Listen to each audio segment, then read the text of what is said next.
Hello students, now today we are going to discuss the solution of class 10th mathematics paper test series set A. So let's begin with the paper discussion. बेटा question number 1 हमें पता है that the system is consistent and we all know कि system consistent कब होता है. System consistent दो तरीके से होता है, या तो pair of lines coincident हो या तो pair of lines intersecting हो, तो system consistent होगा. So in question number 1 option B is correct, that is the lines should be coincident. Question number 2 we need to find out the ratio. तो बेटा यहाँ पे हमने एज्यूम कर रहा है the ratio is k:1. Okay, section formula apply करेंगे. आप सभी को सेक्शन फॉर्मूला पता होगा, हमने यहाँ पे सेक्शन फॉर्मूला अप्लाई करा.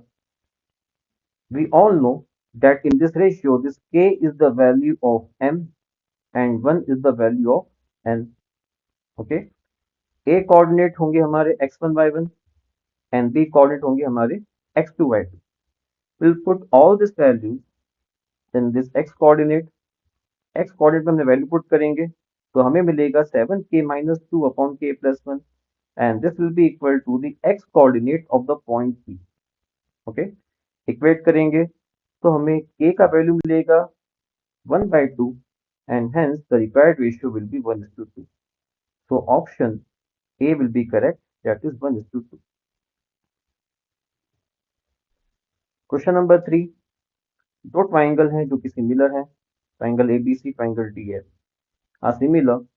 इसके अलावा आपको एक यहाँ पे रिलेशन गिवन है और हमसे बोला गया है to find out the value of EF. बेटा सभी को पता है when the two triangle are similar to each other, so by BPT we can say that EF upon BC is equal to DE upon AB. और ये ratio कैसा है सभी को पता है. If two triangles are similar then the corresponding sides are proportional. Okay, so we get the ratio EF upon BC equal to DE upon AB. We'll put all the values. EF as it is, BC की place पे 8 put करेंगे. DE हमको given है question में twice of AB के equal है. AB as it is होगा, AB से AB कैंसिल होगा, तो we get EF is equal to, यहाँ पे 2 का मल्टीप्लाई 8 में करेंगे, we get answer is 16. So with this the correct option will be option B, that is 16 centimeter. Question number 4 root of 3 tan theta is equal to 1 हमको equation given है, तो यहाँ से हम tan थीटा इक्वल टू 1/√2 निकालेंगे. तो यहाँ सबको पता है थीटा 30 आएगा और ये थीटा का वैल्यू हम पुट करेंगे इन दिस एक्सप्रेशन. जहाँ जहाँ थीटा है वहाँ पे आप 30 पुट करेंगे तो sin square 30 minus cos square 30 मिलेगा. आप सभी को पता है sin 30 1/2 होता है और cos 30 √3/2 होता है. On solving we'll get the answer as minus of 1/2 and hence option B will be correct. In question number 5 हमें फिगर गिवन है और हमसे बोला गया है या पूछा गया है कि इसका सरफेस एरिया क्या होगा. बेटा सभी को पता है surface area will be pi r l plus 2 pi r square, that is the CSA of the cone plus CSA of the hemisphere. अब इसके लिए हमें यहाँ पे रेडियस निकालना है, तो रेडियस निकालने के लिए will apply the relation that is r square equal to l square minus h square. Slant height हमें गिवन है, हाइट गिवन है, तो with this will get the value of r is 3 and then we'll apply the formula surface area of this figure will be equal to the CSA of cone plus CSA of the hemisphere. Formula apply करेंगे, values put करेंगे and then we'll get the answer as 33 by square unit and hence option C will be correct.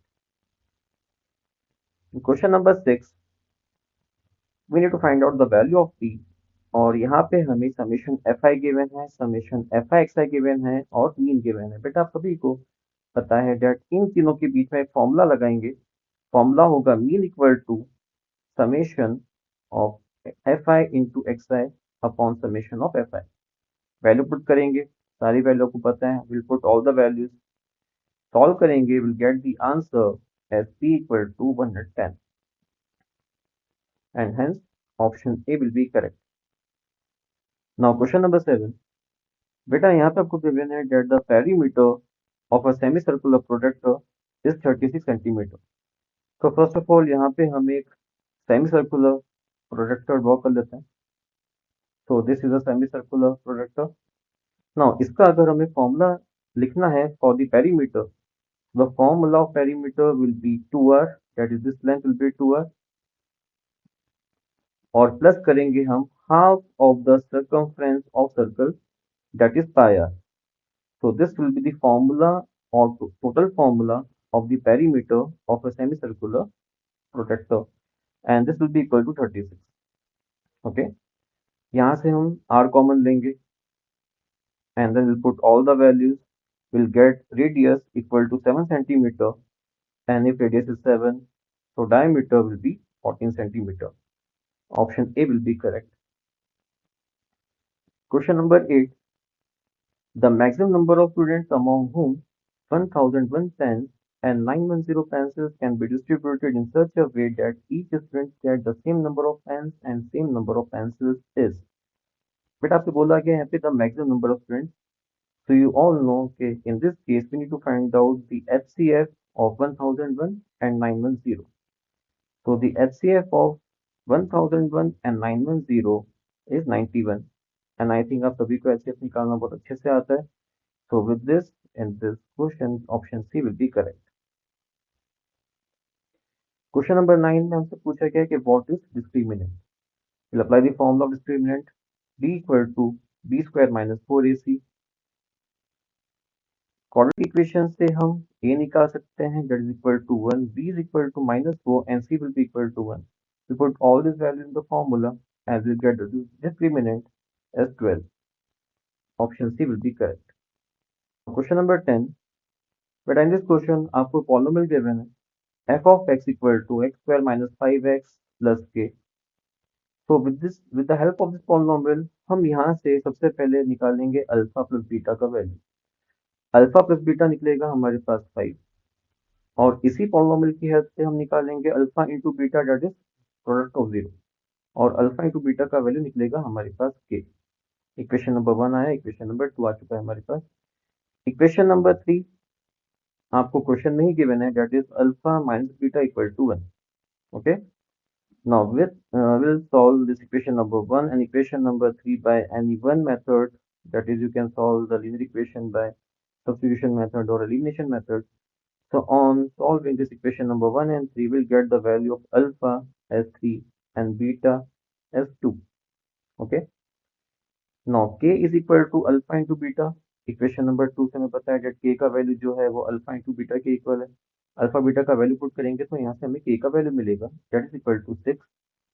So 4k will be equal to 4 into 6, and this is equal to 24. Option B will be correct. In question number 10, बेटा यहाँ पे आपको एक figure given है. In this figure हमें पता है that the inclined angle, that is this angle, is 80 degree. तो 80 का हाफ हो जाएगा 40, so this angle will be half of 80, that is equal to 40 degree. हमें निकालना है यहाँ पर angle POA.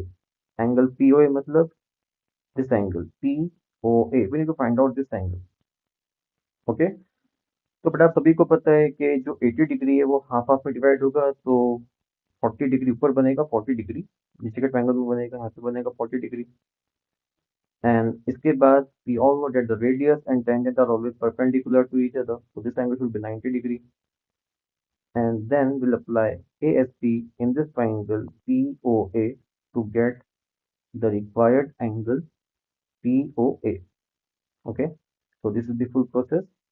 Angles and property apply करेंगे, we'll get angle POA as 50 degree. In question number 12, the probability of an event that cannot happen will be 0. Okay, आप सभी को पता है that the probability of an event that cannot happen, such an event is called as impossible event, and hence option A will be correct. In question number 13, बेटा हमें यहाँ पे simple दो इक्वेशंस गिवन है, लीनियर इक्वेशंस गिवन है, और हमें बोला गया है कि इनके सॉल्यूशन कैसे हैं, यूनिक सॉल्यूशंस हैं. तो बस हम इनके सॉल्यूशंस निकालना है, और सॉल्यूशंस आप कैसे भी निकाल सकते हैं. You can solve this equations by any one of the method, either by elimination और substitution method. Okay, so will get the values of x and y. यहाँ पे हमने सॉल्व करा है बाय सब्स्टिट्यूशन मेथड, x का value हमने निकाला और ये वैल्यू हमने पुट करा इक्वेशन नंबर 2 में in this equation. Okay, so on solving we'll get the value of y is 2 and the value of x is 1 and hence the solution will be 1 comma 2. Option A will be correct. Question number 14, हमको 3 term given है जो कि AP में है और बेटा सभी को पता है कि अगर 3 टर्म्स AP में है तो इनका कॉमन डिफरेंस सेम होगा. Common difference between the terms will be same. Okay, तो कॉमन डिफरेंस हम निकालेंगे बेटा यहाँ पे second term minus first term and this common difference will be equal to third term minus second term. We'll solve this equation and get the answer as x equal to 0. Option D will be correct.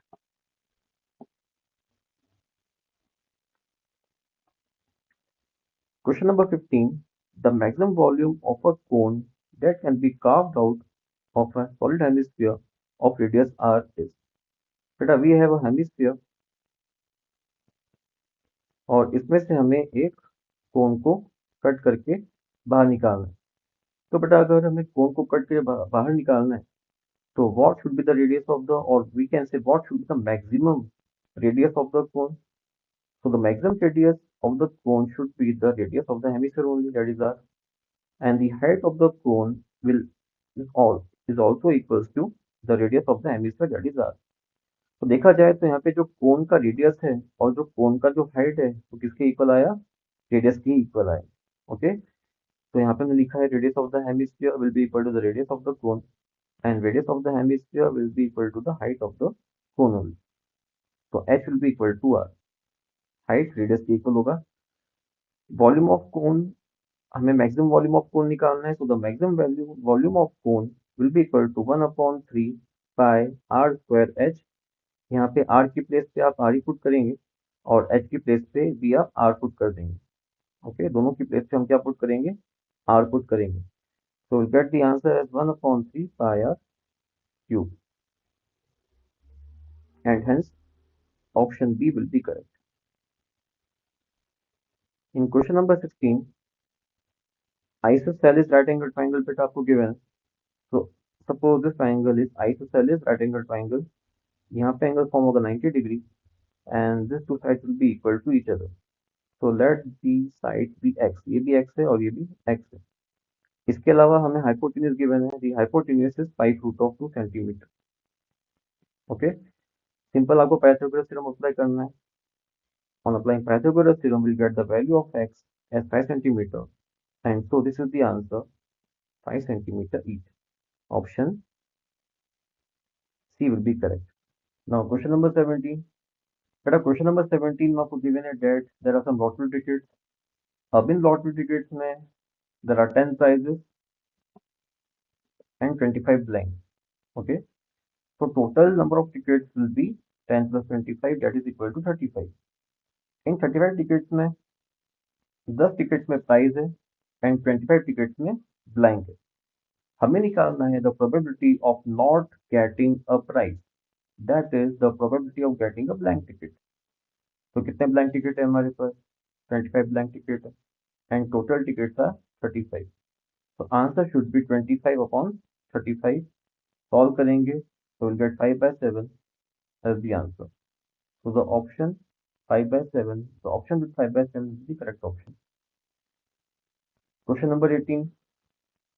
Perimeter of circle is equal to the perimeter of the square. दोनों के perimeter same है तो हमने यहाँ पे दोनों के perimeter को इक्वेट कर दिया. Perimeter of square 4a के इक्वल होता है and the perimeter of circle or the circumference of circle is 2 pi r. Okay, so 4a is equal to 2 pi r. 2 से 4 को कैंसिल करेंगे तो यहाँ पे 2 मिलेगा.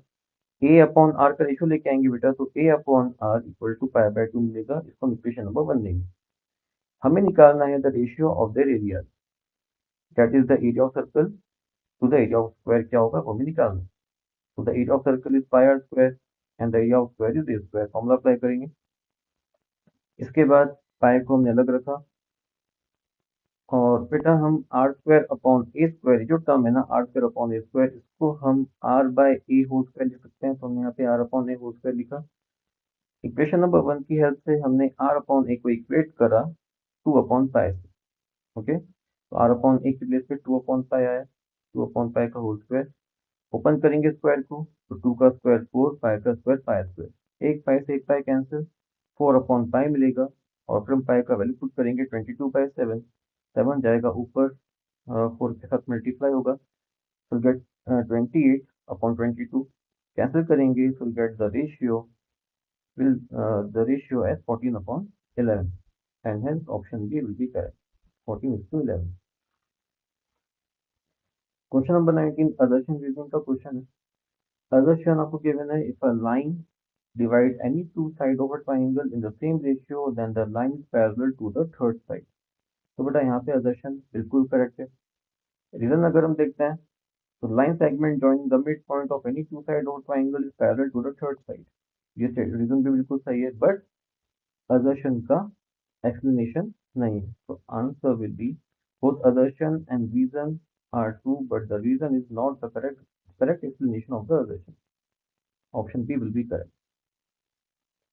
क्वेश्चन नंबर 20, बेटा क्लास मार्क आपको गिवन है, the class mark of the class 15 to 35 is 25। अभी क्लास मार्क क्या होता है? क्लास मार्क होता है बेटा क्लास इंटरवल को हम ऐड करेंगे, 2 से डिवाइड कर देंगे।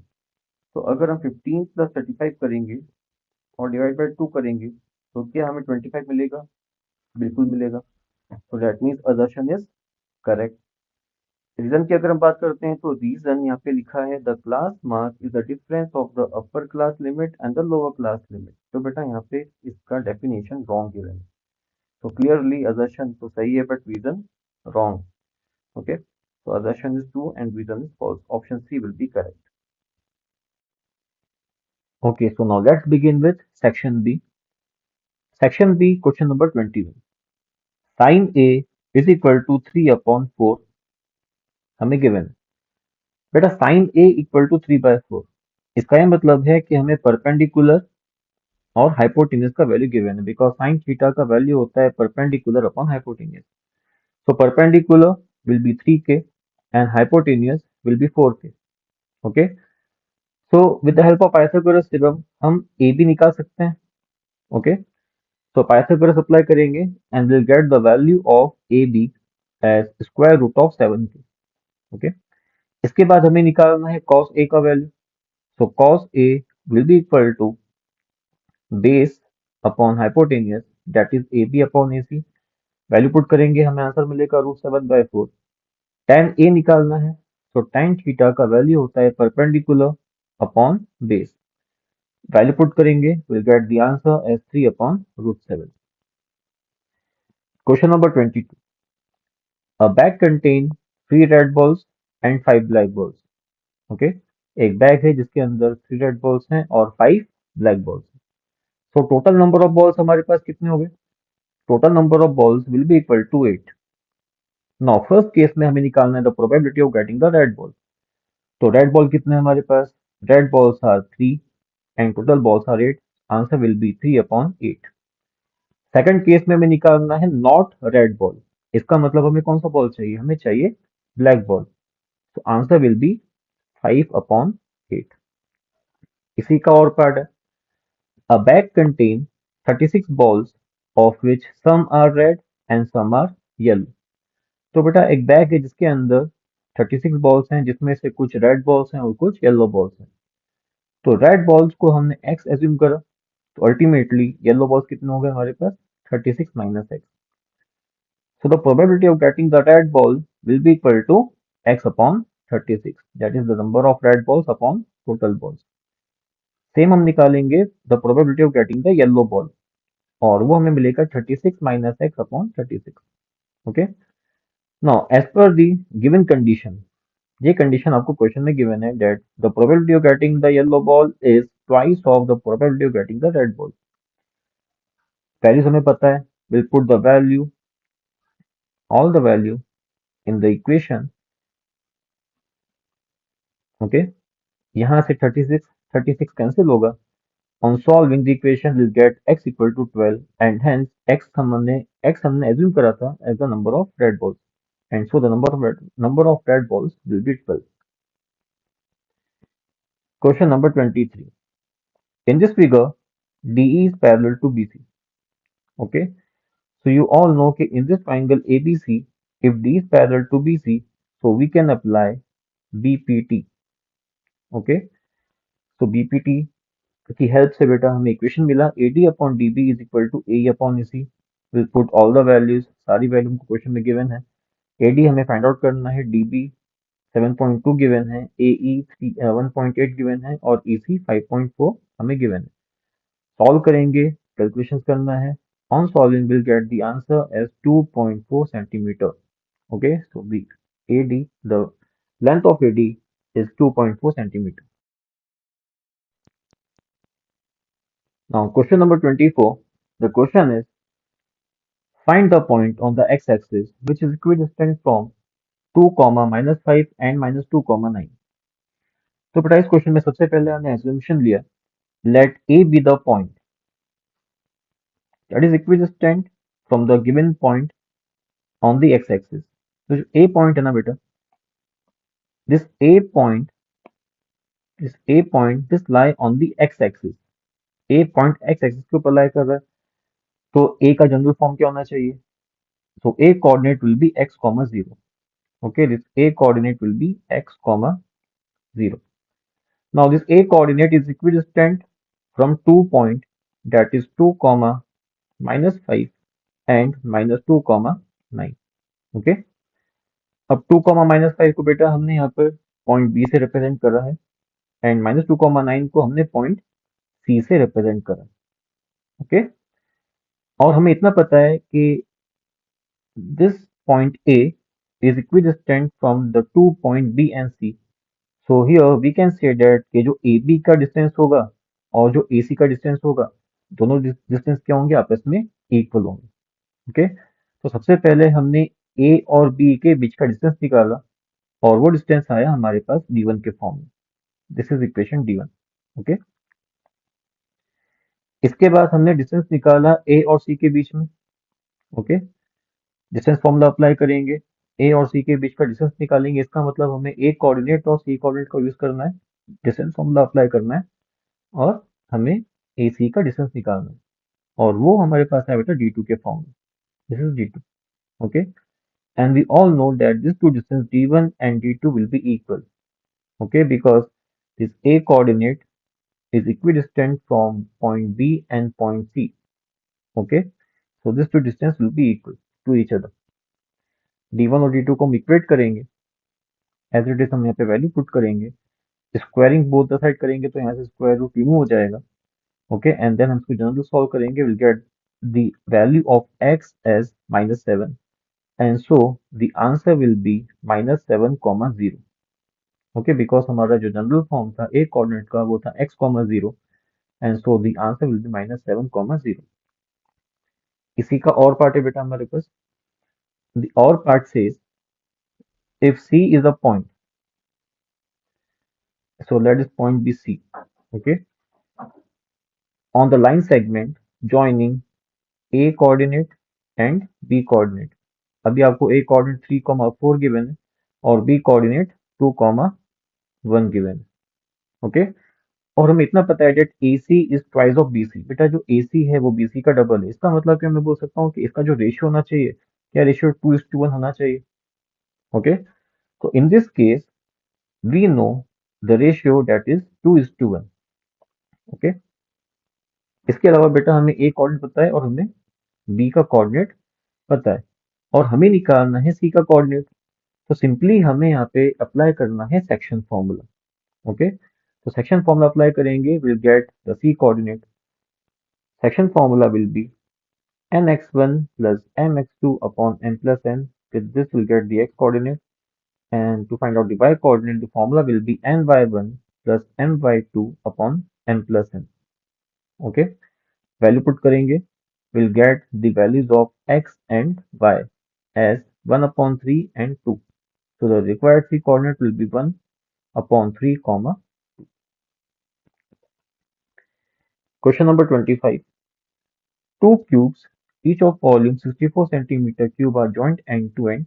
Find the surface area of the resulting cuboid. बेटा हमारे पास वॉल्यूम ऑफ क्यूब गिवन है and the volume of cube is given as 64 centimeter cube. Okay, आप सभी को पता है कि वॉल्यूम ऑफ क्यूब का फॉर्मूला क्या होता है? Volume of cube is a cube and this is equal to 64. Okay, so a will be equal to cube root of a will be equal to cube root of 64. तो बेटा यहाँ से हमें side of the cube मिल गया and side of the cube और a will be equal to 4 centimetre.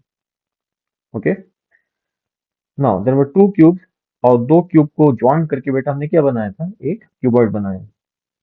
तो अब जो क्यूबॉइड हमारे पास बना, इसका टोटल लेंथ हमें मिलेगा 4 plus 4, that is 8 centimetre. So the length of the cuboid will be 8 centimetre. इसके अलावा ब्रेड में कुछ भी चेंज नहीं होगा बिकॉज ब्रेड पहले भी 4 ही था, अभी भी 4 ही रहेगा और हाइट में भी कुछ भी चेंज नहीं होगा.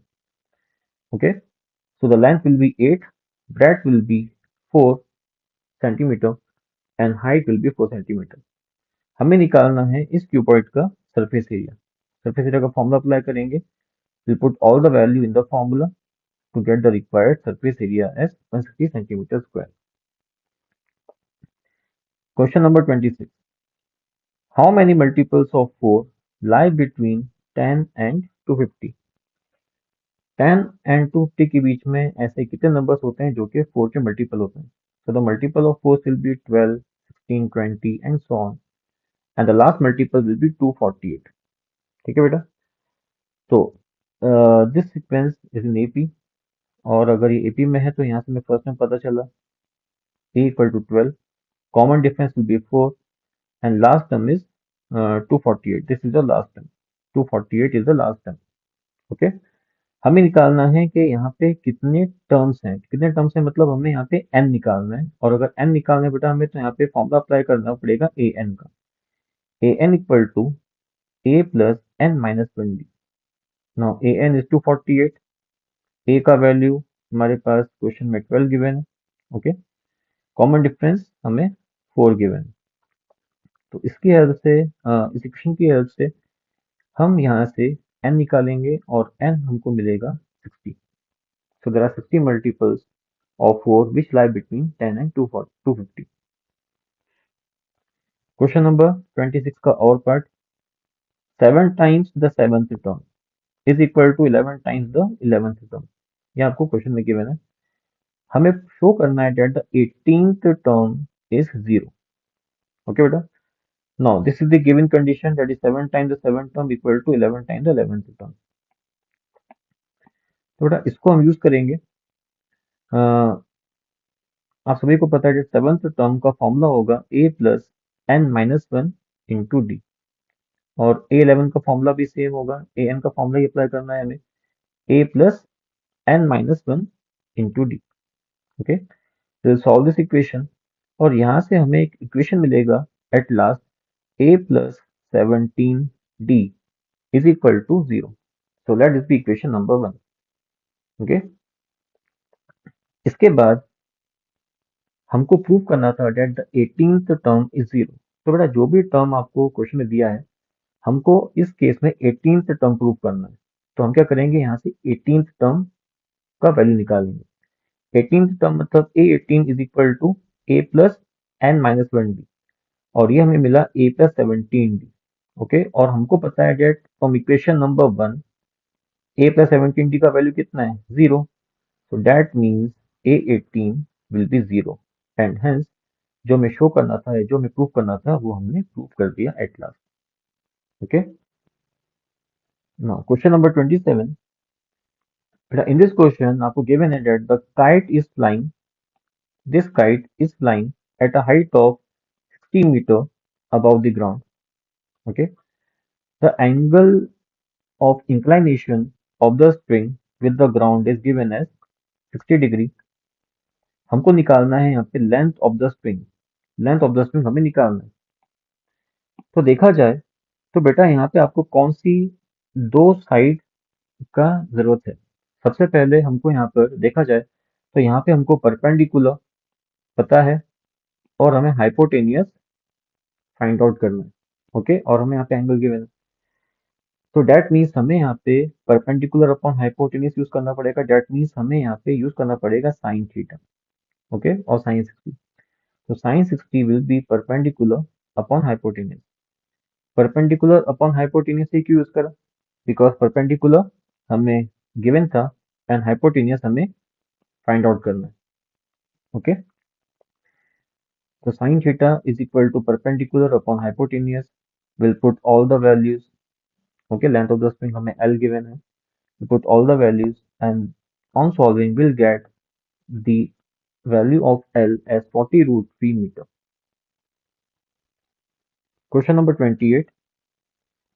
Find the zeros of the quadratic polynomial and verify the relationship between the zeros and the coefficient.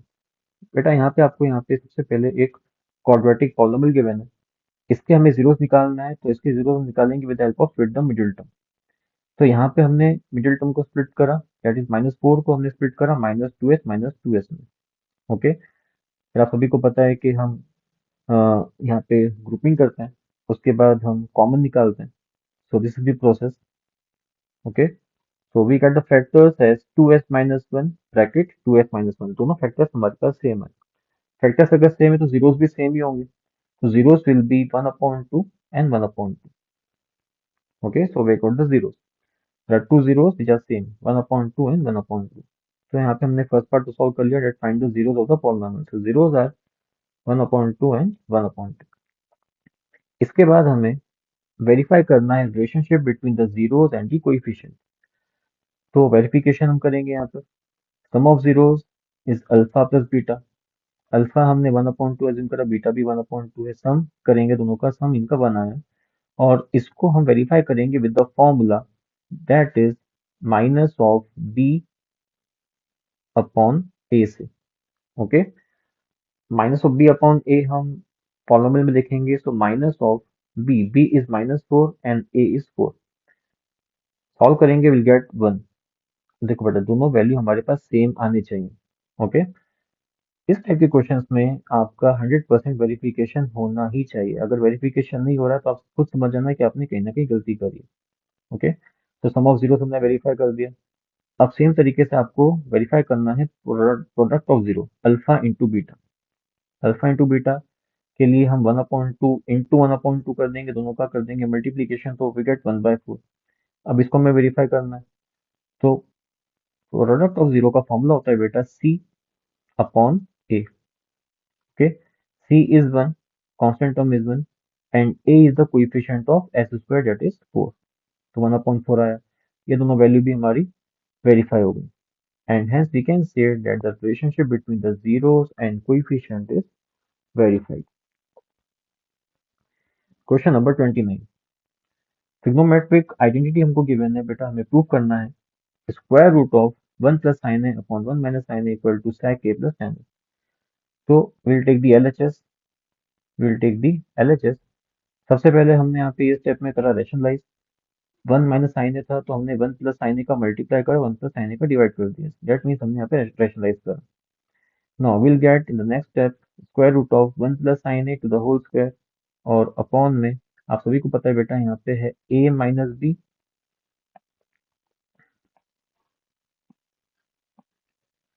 This is a minus b and this is a plus b. So it will become a minus b, a plus b is a square minus b square.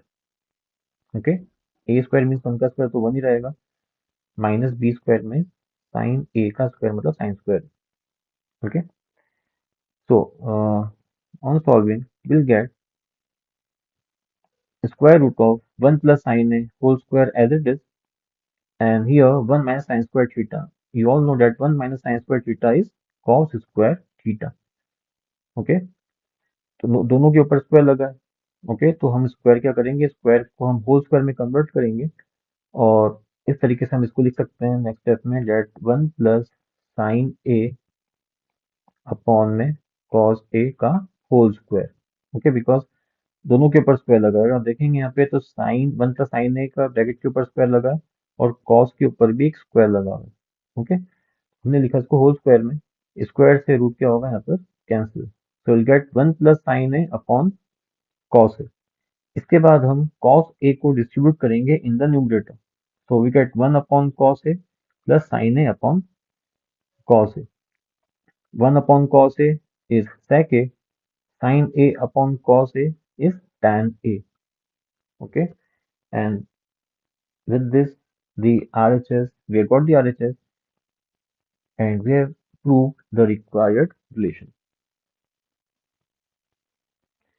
Question number 30.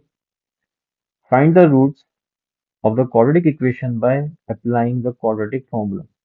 बेटा आपको यहाँ पे quadratic equation given है और हमें इसके root निकालना है with the help of quadratic formula. तो सबसे पहले हमें यहाँ पे a पता चल गया, a is 2 in this quadratic equation, b is 1 and c is equal to -4.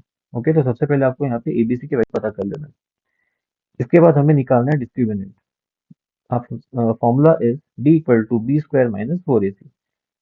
We put all the value और डिस्क्रिमिनेंट हमारे पास आएगा 33.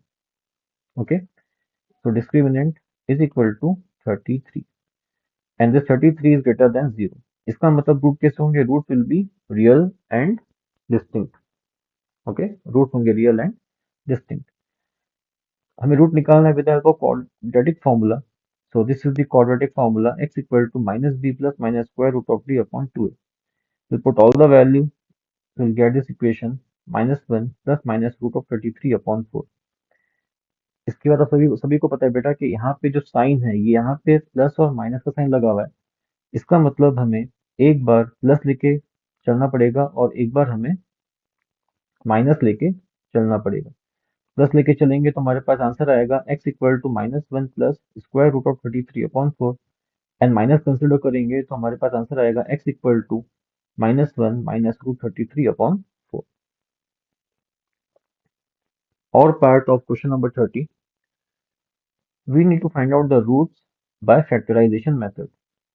तो बेटा यहाँ पे हमने क्या करा, सबसे पहले फर्स्ट टू टर्म्स का ग्रुप बनाया एंड लास्ट टू टर्म्स का ग्रुप बनाया और हमें देखना है कि यहाँ पे कॉमन क्या है.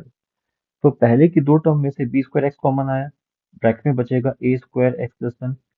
लास्ट की टू टर्म्स में से -1 कॉमन आया, अंदर बचेगा a square x plus 1 equal to में 0 चल रहा. ठीक है, ब्रैकेट सेम है, will take common bracket, a square x plus 1 will be common और अंदर बचेगा b square x minus 1. So we got the factors. Okay, so this is the factors.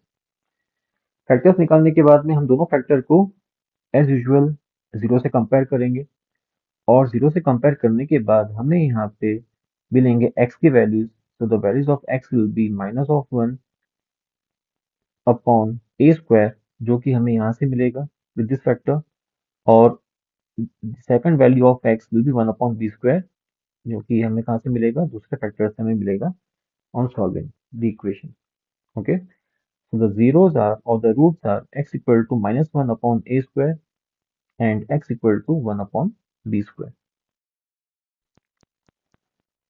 Question number 31.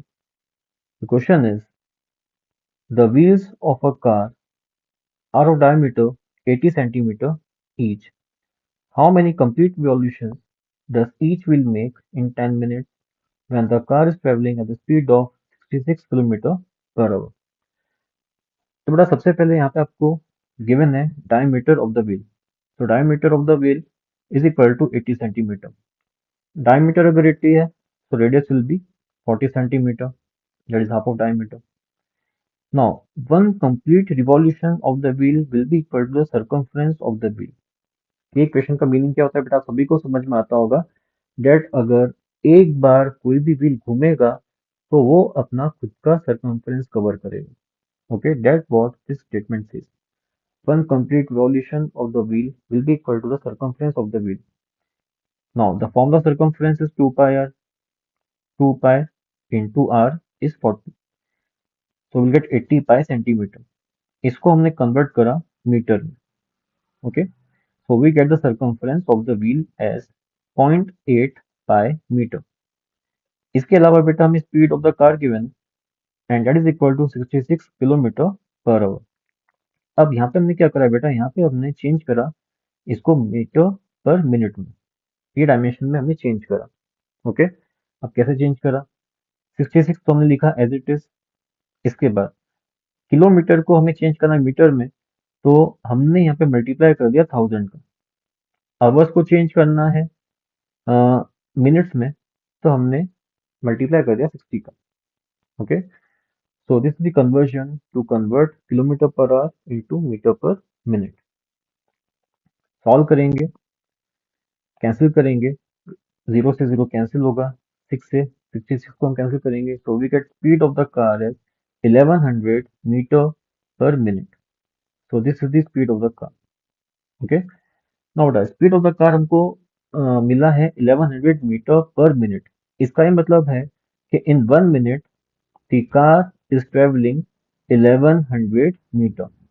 Okay, ये जो हमारे पास relation आया ना, ये वाला जो हमारे पास एक रिलेशन आया, इसकी हेल्प से हम ये बता सकते हैं ना कि 1 मिनट में in one minute the car is travelling 1100 metre. तो अगर 1 मिनट में the car is travelling 1100 metre, तो इन 10 मिनट्स कितना ट्रेवल करेगा car? So in 10 minutes, the car will travel 1100 multiplied by 10. Okay, so we get the total distance as 11,000 metre. ये हमारे पास distance आया। नंबर ऑफ रिवॉल्यूशंस निकालना है। So the number of revolutions will be equal to the total distance covered upon circumference of the wheel.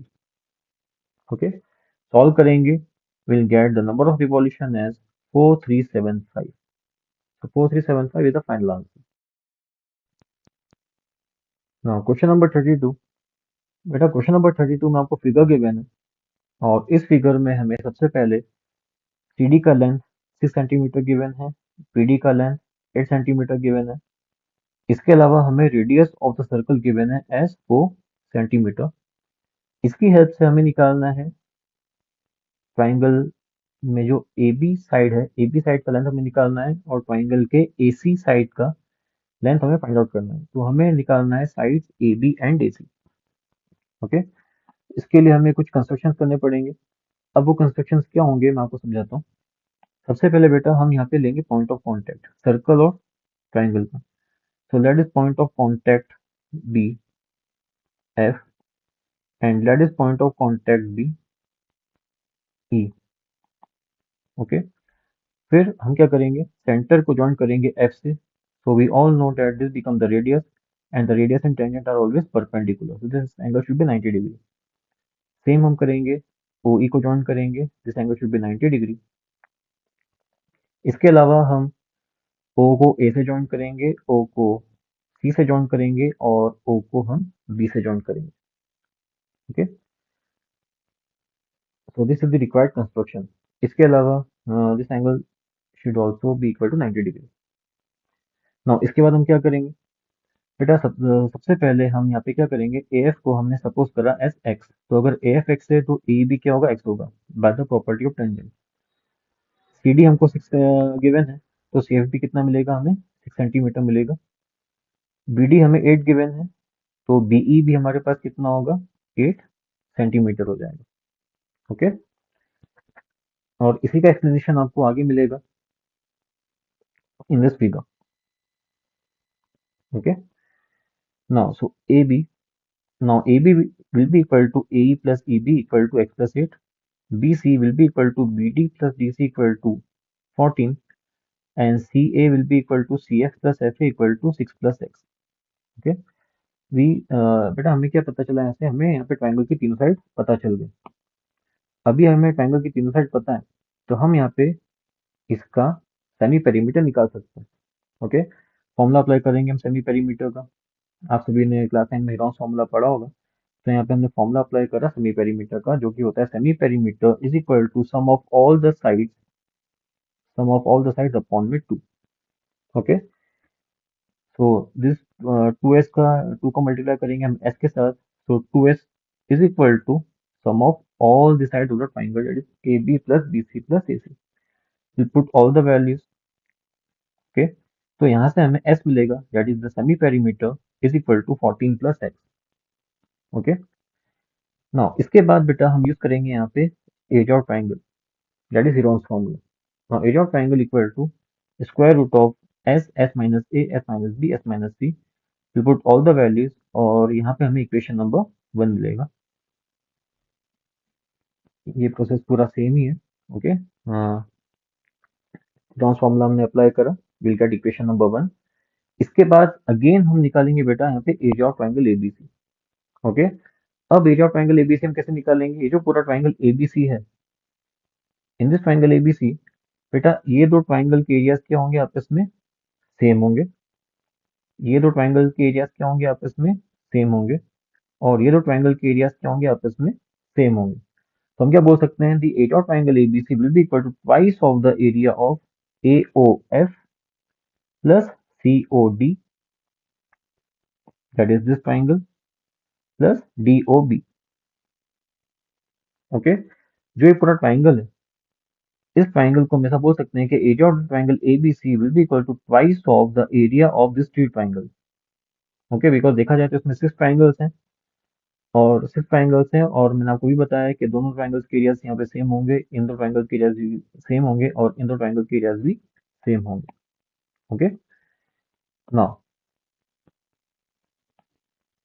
To हमने लिखा है यहाँ पे as it is, this is area of triangle AOF, this is area of triangle COD, half of base into height हमने यहाँ पे लिखा है। और यहाँ पे this is the area of triangle DOB, half of base into height. Okay, we'll put all the values and we'll get the area of triangle ABC as 56 plus 4x। ये हमारे पास है इक्वेशन नंबर 2। ओके, नाउ बेटा equation number 1 और equation number 2 दोनों ही area of triangle की equation है। Okay, देखा जाए तो equation number 1 area of triangle का आया था, और इक्वेशन नंबर 2 भी एरिया ऑफ ट्रायंगल का ही आया है हमारे पास। तो अब हम क्या करने वाले हैं? हम दोनों इक्वेशंस को इक्वेट करने वाले हैं, बिकॉज दोनों equations area of triangle ABC की इक्वेशंस है। तो on equating equation number 1 and 2, दोनों को हमने इक्वेट कर दिया, स्क्वायर रूट लगा है। ओके, तो हमें स्क्वायर रूट को रिमूव करने के लिए यहाँ पे स्क्वायरिंग बोथ द साइड करना पड़ेगा। स्क्वायरिंग बोथ द साइड कर देंगे, यहाँ से स्क्वायर रूट रिमूव हो जाएगा, एलएचएस में से स्क्वायर रूट रिमूव हो जाएगा, और आरएचएस में ब्रैकेट के ऊपर स्क्वायर लग जाएगा, बिकॉज हमने स्क्वायरिंग बोथ द साइड करा। ओके, इसके बाद हम जनरली इसको सॉल्व करेंगे, तो will gate 48x equal to, ये जो ब्रैकेट है 14 प्लस एक्स को हम लेके आए इन द डिनोमिनेटर। ओके, और यहाँ से हमने कॉमन निकाला है 16 को, बिकॉज यहाँ से 4 कॉमन नहीं आएगा बेटा, देखा जाए तो यहाँ पे स्क्वायर लगा है, तो 4 स्क्वायर कॉमन आएगा, है ना? तो 4 स्क्वायर क्या होगा? 16। तो ये जो ब्रैकेट है ना, ये ब्रैकेट में से हमने 16 को कॉमन लिया। 16 को कॉमन लिया तो अंदर क्या बचेगा? 14 प्लस एक्स स्क्वायर अंदर बचेगा। ओके, नाउ एक 14 प्लस एक्स से एक 14 प्लस एक्स का ब्रैकेट होगा cancel, so we get 48x equal to 16 multiply by 14 plus x. Okay, यहाँ पे दो ब्रैकेट थे, तो यहाँ पे एक ब्रैकेट बचेगा इन the numerator. On solving, we'll get x equal to 7 centimeter, and hence AB will be equal to x plus 8, और x का वैल्यू 7 है हमारे पास, 7 plus will be 15 centimeter, and AC will be 13 centimeter, and hence these are the two sides of the triangle. So the two sides of triangle are 15 centimeter and 13 centimeter. Question number 33. The area of triangle get reduced by 9 square units if the length is reduced by 5 units and the breadth is increased by 3 units. If we increase the length by 3 units and breadth by 2 units, the area increases by 67 square units. Find the dimensions of the rectangle. बेटा सबसे पहले हम यहाँ पे length को x से assume करेंगे और ब्रेड को y से अज्यूम करेंगे। So area of the rectangle will be x into y, that is length into breadth. Now as per the condition, length में रिड्यूस हुआ है तो लेंथ हो जाएगा हमारे पास x माइनस फाइव, ब्रेड में इंक्रीज हुआ है तो ब्रेड आ जाएगा y plus three. So the area, इन दोनों का मल्टीप्लीकेशन हमें क्या मिलेगा? एरिया देगा। So this will be equal to the area. Area में क्या चेंज हुआ है? एरिया में चेंज हुआ है, area is decrease by 9। Okay, यहाँ पे आपको लिखा दिख रहा है area reduce by 9। Okay, so will get x bye minus 9। ठीक है,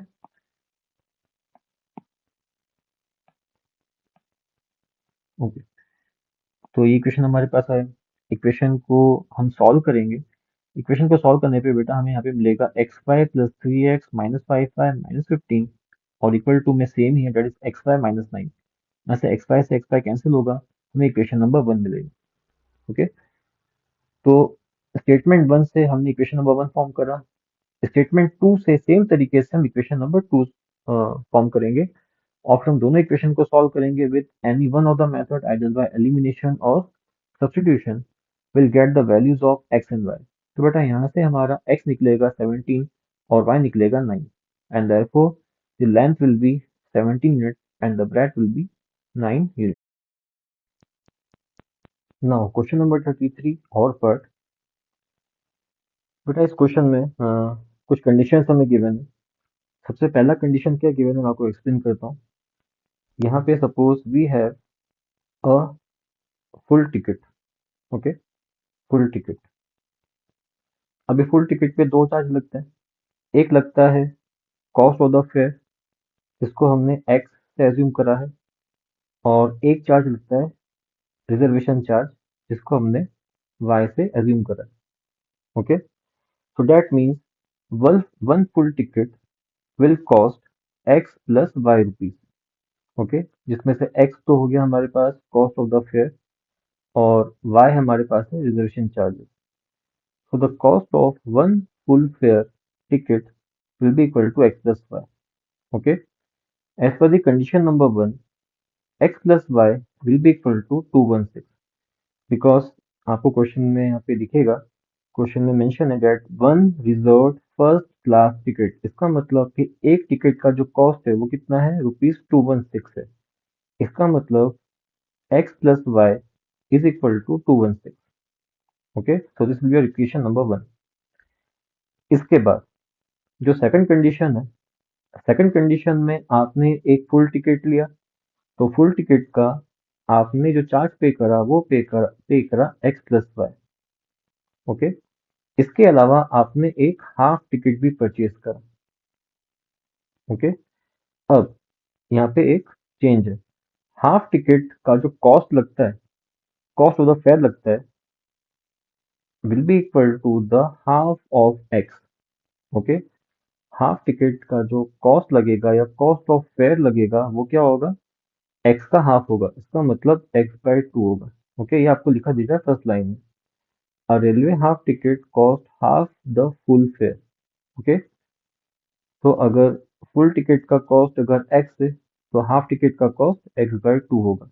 और ये x is the cost of the fare जो हमने एज्यूम करा है क्वेश्चन में. Okay, and the reservation charge is the same on half ticket as on the full ticket.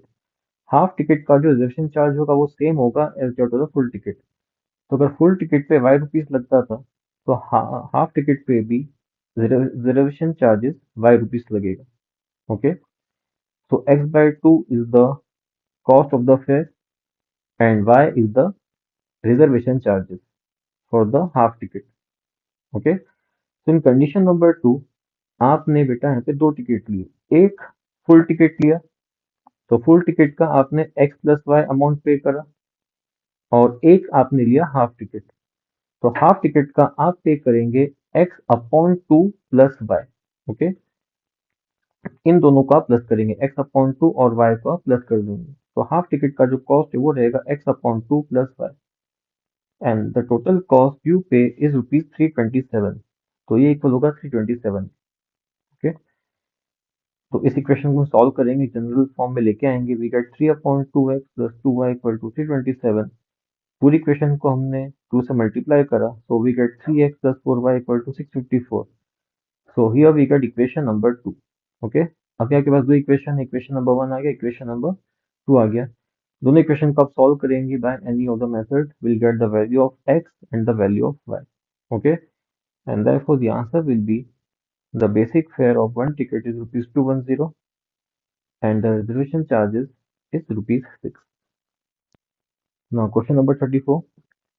बेटा क्वेश्चन नंबर 34 में हमें एक सिलेंडर गिवन है और सिलेंडर के दोनों तरफ कोन्स अटैच है. Okay, so these are the two cones attached to the cylinder. Now uh, the total height of this model is given as 12 centimeter. The height of the cone is given as 2 centimeter each. So with this we'll get the height of the cylinder as 8 centimeter. और वो कैसे निकालेंगे, 12 में से हम ये 2 को और ये जो 2 है इसको हम माइनस कर देंगे. Okay, So 12 minus 4 will get 8 centimeter as the height of the cylinder. इसके अलावा इसके अलावा हमें रेडियस गिवन है. With the help of diameter, we can find out the radius. So the radius of the model is given as 3 by 2 centimeter because diameter is 3 centimeter. Diameter is 3 centimeter. So the radius will be 3 upon 2 centimeter. Okay. Now we need to find out the volume of this model. So the volume of this model will be equal to the volume of cylinder plus 2 into volume of the cone. Then we'll apply the formula of volume of cylinder and the volume of cone, और volume of cone में हम 2 का multiply करेंगे. We'll put all the value. बेटा इस question में हम पाई का वैल्यू सबसे आखिरी में जाके पुट करेंगे. पाई हमने यहाँ तक कभी पुट नहीं करा है. हमारे पास एंड में जाके बनेगा 21 पाई, और 21 पाई आने के बाद में हम यहाँ पे पाई का वैल्यू पुट करेंगे. वो इसलिए हमने करा बिकॉज कैलकुलेशन सिंपल होगा. तो पाई हमने पुट कर 22/7, 7 3 जा 21, 3 का मल्टीप्लाई 22 में होगा. Will get 66 centimetre cube as the volume of the model. Question number 34 और पार्ट. The question is, a rectangular container whose base is a square of side 5 centimeter stand on a horizontal table and hold water up to 1 centimeter from the top. बेटा इसके मतलब है कि we have a container.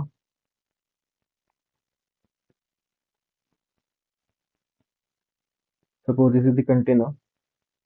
Now the length of the container is 5 centimeter. The breadth of the container is also 5 centimeter. Okay, because square base है तो length और breadth क्या होगा, सेम ही होगा. Length is 5 centimeter and breadth is also 5 centimeter.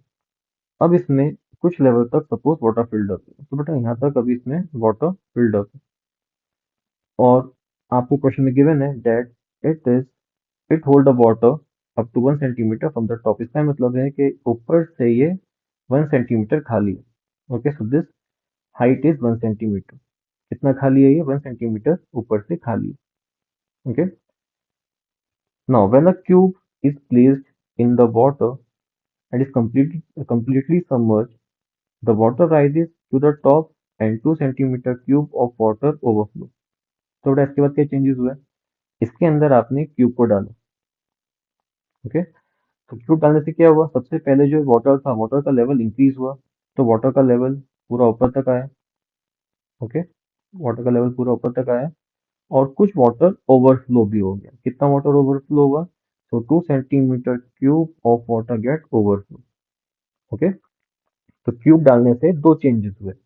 पहला change क्या हुआ, ये जो वाटर था, वाटर का लेवल इंक्रीज हुआ, और दूसरा चेंज क्या हुआ, कुछ वाटर ओवरफ्लो हो गया. कितना वाटर ओवरफ्लो हुआ, 2 centimetre cube of water get overflow. Okay, now in the given condition the side of the square base is 5 centimeter. Height of the part of container that is not filled with water is 1 centimeter. ये सब आप लोग अच्छे समझ गए होंगे. Volume of the empty part of the container is 5 into 5 into 1. अब ये कैसे आया, इसको हम फिर से डायग्राम से हम समझ लेते हैं. तो यहाँ तक वाटर फिल्ड अप है, और ये पार्ट आपका एम्प्टी है. इसका अगर मुझे वॉल्यूम निकालना है, इसका वॉल्यूम क्या होगा, इसका वॉल्यूम होगा बेटा L into B into H. Okay, length is 5, breadth भी 5 है, एंड हाइट इज 1. ये जो हाइट है, एम्प्टी पार्ट का जो हाइट है वो 1 है. Okay, so the volume will be 5 into 5 into 1, that is L into B into H. तो ये हमको मिलेगा 25 centimetre cube. Okay, volume of water overflow when the cube is placed in the water is equal to 2 centimeter cube. कितना water overflow हुआ था, 2 centimetre cube of water get overflow. Okay, अब बेटा ये जो पार्ट है, इसके आगे का पार्ट मैं आपको कुछ इस तरीके से समझाता हूँ. जब हमने क्यूब इसके अंदर डाला, तो यहाँ पे सबसे पहले वाटर का लेवल इंक्रीज हुआ, वाटर ऊपर तक आया, और ऊपर आने के बाद में 2 centimetre cube of water get overflow. Okay, तो इसको हम इस तरीके से बोल सकते हैं कि volume of the cube will be equal to the volume of the empty part of container plus volume of water which overflow. Okay, so volume of the cube will be equal to the 25 plus 2. 25 is the empty part, volume of the empty part of container, and 2 is the volume of water which overflow. Add करेंगे हमको 27 मिलेगा, और अगर volume 27 है so that means the length or the edge of the cube will be cube root of 27 and that will be equal to 3 centimeter. So 3 centimeter is the answer. Question number 35. Find the coordinates of the point which divide the line segment joining A bracket -2 comma 2 and B bracket 2 comma 8 into 4 equal parts. Okay. Suppose we have a line. A coordinate आपको given है as -2 comma 2 से, और B coordinate हमको given है as 2 comma 8. Okay. अभी बेटा इस line को हमें 4 पार्ट में डिवाइड करना है, 4 पार्ट में डिवाइड करना है, और 4 इक्वल पार्ट होने चाहिए।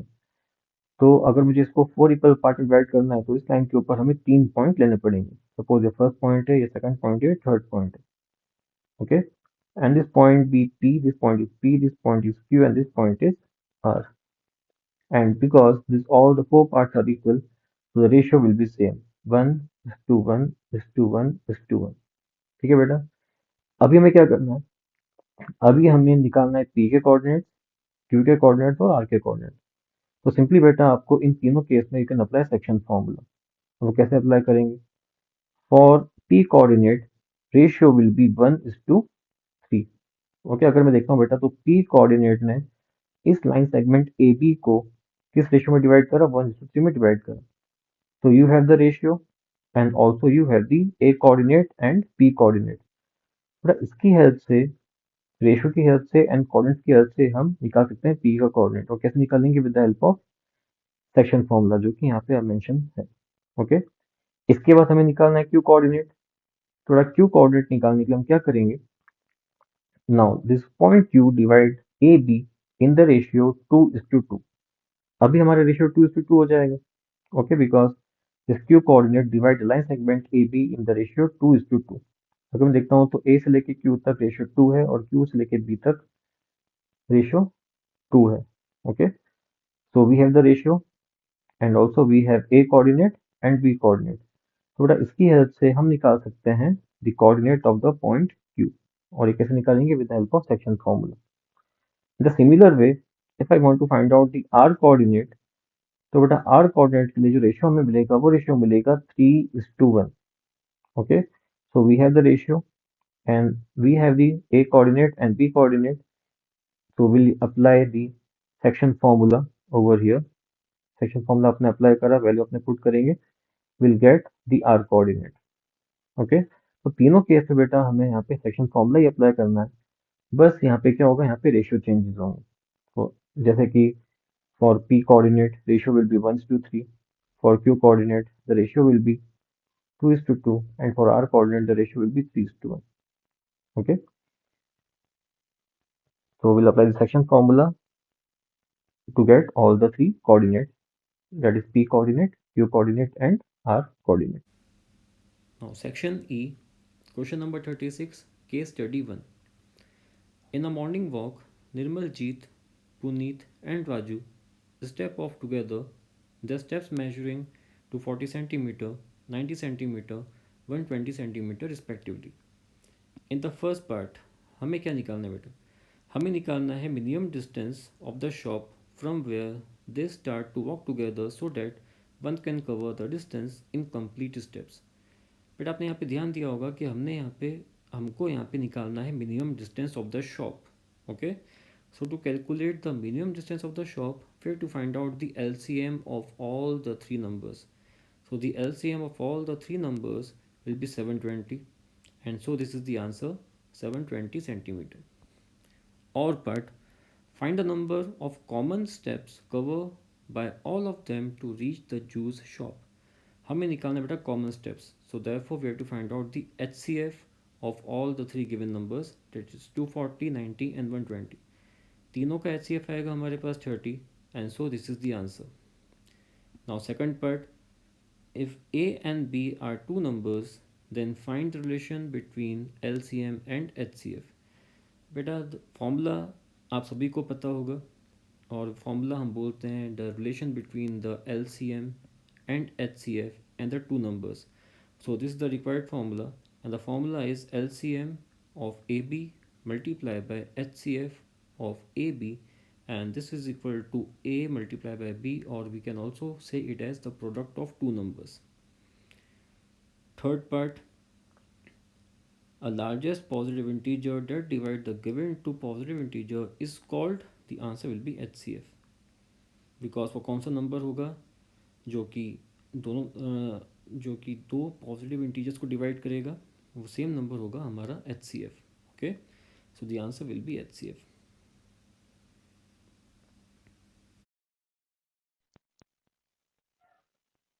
Now question number 37.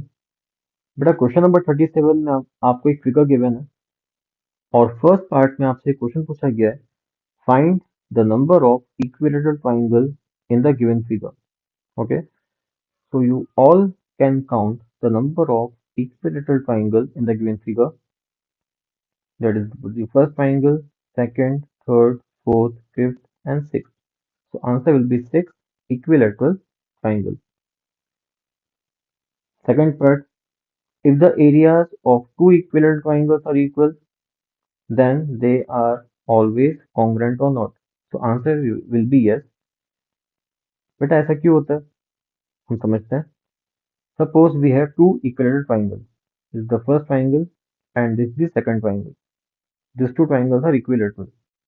बट ये दो ट्राइंगल अभी आपस में कॉन्ग्रुएंट नहीं होंगे. क्यों कॉन्ग्रुएंट नहीं होंगे? बिकॉज एक ट्राइंगल का साइज छोटा है, दूसरे ट्राइंगल का साइज बड़ा है. बट अगर मैं आपसे ये बोलता हूँ कि दोनों ट्राइंगल के एरियाज सेम है, तो अगर दोनों ट्राइंगल के अगर एरियाज सेम है बेटा, तो इन दोनों ट्राइंगल का साइज भी क्या हो जाएगा? दोनों ट्राइंगल के साइज भी क्या होगा? सेम हो जाएगा. ओके, बिकॉज दोनों ट्राइंगल के एरियाज सेम है, और अगर एरिया सेम है तो the size will also be same. और अगर साइज सेम है तो we can say that all the three sides will be equal. Okay, because अगर साइज तीनों साइज अगर दोनों ट्राइंगल्स का सेम है तो इनके साइड्स भी क्या हो जाएंगे? इनके साइड्स भी इक्वल होंगे. Okay, and therefore we can say that these two triangles will be congruent to each other by SSS congruency criteria, that is side side side congruency criteria. Third part, find the area of equilateral triangle if each edge is 6 unit. तो बड़ा simple, आपको यहाँ पे formula apply करना है. Area of equilateral triangle is root of 3/4 a square. यहाँ पे ए का वैल्यू 6 गिवन है, फॉर्मूले में डालेंगे, will get the answer as 9√3 square unit. और part, find the area of the hexagon if each edge is of length a unit. As we all know, from the figure, there were six equilateral triangles, so the area of the hexagon will be 6 into area of one equilateral triangle. 6 का multiply हम करेंगे root of 3/4 a square में. Okay, and therefore the answer will be 3√3 a square upon 2 square unit. Now question number 38. बेटा question number 38 में आपको एक table given है, and table जो हमें गिवन है वो गिवन है हमें लेस देन फॉर्म. ओके, आपने देखा कि यहाँ पे फर्स्ट जो कॉलम है, the first column is less than type. Okay, और साथ में हमको यहाँ पे सी एफ गिवन है. Now in the first case we need to find out the median. Okay, और मीडियन निकालने के लिए बेटा हमें सबसे पहले जो लेसन फॉर्म है, ये लेसन फॉर्म को हमको कन्वर्ट करना पड़ेगा क्लास इंटरवल्स में. ओके, तो सबसे पहले हमने क्या करा? लेसन फॉर्म को कन्वर्ट करा हमने क्लास इंटरवल में. इसके अलावा सी एफ की हेल्प से, जो सी एफ है ना, सी एफ की हेल्प से हमने निकाला फ्रीक्वेंसी. तो दिस आर द फ्रीक्वेंसी.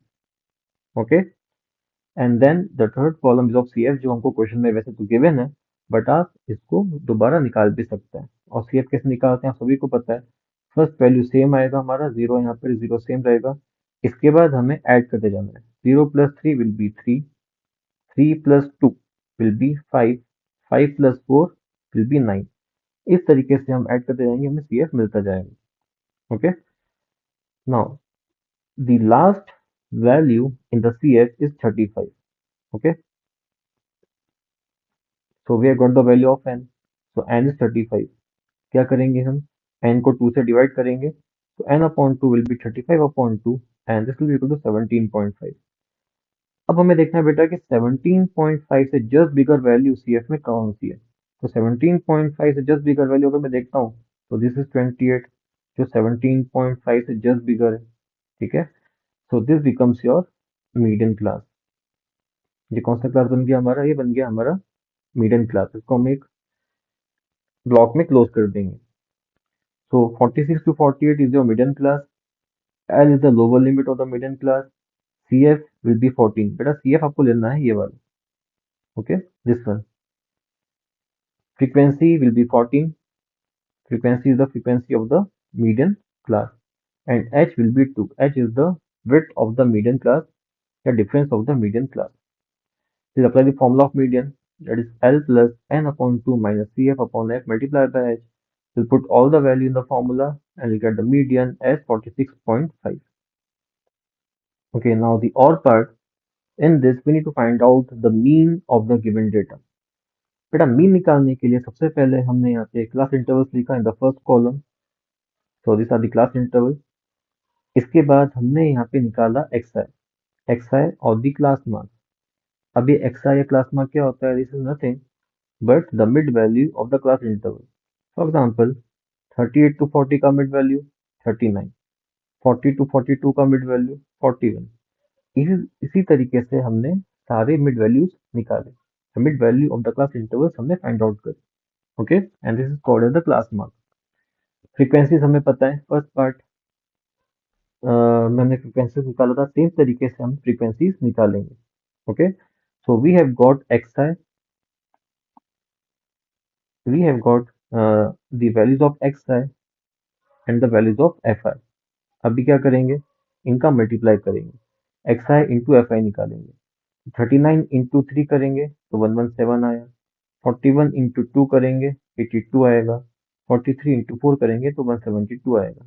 इस तरीके से हम x I into F I निकालेंगे और लास्ट में जाके बेटा हम इन सभी का सम निकालेंगे, that is sum of X I into F I. The sum of X I into F I हमको मिला 1603 and sum of F I हमारे पास आया 35। And then we'll apply the formula of mean. Mean equal to summation of fi into xi upon summation of fi. Put the value and the answer will be 45.8. Second part. Find the median class of the given data. मेरा first case में ही मैंने आपको समझाया था कि how to find out the median class. Okay, so the answer will be 46 to 48 is the median class. Third, find the model class of the given data. Model class का क्या मतलब होता है बेटा, तो मॉडल क्लास हम कैसे निकालेंगे। सपोज कि हमें टेबल कंसिडर करते हैं। Now in this table the highest frequency is 14। This 14 is the highest frequency. इसके करस्पॉन्डिंग में जो क्लास इंटरवल है, the class interval is 46 to 48। Okay, so this becomes your model class. ठीक है, तो बेटा जो भी हमारे पास हाईएस्ट फ्रीक्वेंसी होगा ना, हाईएस्ट फ्रीक्वेंसी के करस्पॉन्डिंग में जो भी क्लास इंटरवल होगा, that becomes your model class. So answer will be 46 to 48 and that is the model class.